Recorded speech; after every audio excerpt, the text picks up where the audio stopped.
Assalomu alaykum hurmatli obunachilar hamda kuzatuvchilar. Bugun quyonlar aksirishi to'g'risida gaplashamiz. Qanday davo qilish kerak? Aksirish qanday bo'ladi? Odatda skvoznak joylarda ko'proq bo'ladi. Quyonlar aksirishni boshlaganda oddiy usul o'zimizda odam aptekada azitromitsin degan tabletka bor. O'shani 250 likdan olasizlarda 5 gramni shpritsda qopqog'ini ochib, maydalab solasizlar. 4-5 gram qaynab sovigan suvga tortib, aralashtirib, yaxshilab aralashgandan keyin quyonlarga ignasini olib turib, og'izdan asta ichirib qo'yiladi. Bu 3 kun davom etadi bu. 3 kunda inshaalloh yaxshi bo'ladi.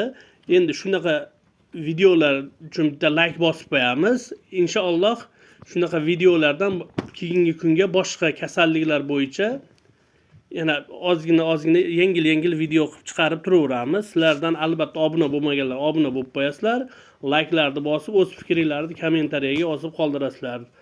Hammaga rahmat. Hamisha sog' bo'linglar, salomat bo'linglar. Like bosish, obuna bo'lish esdan chiqmasin. Hamisha sog' bo'linglar.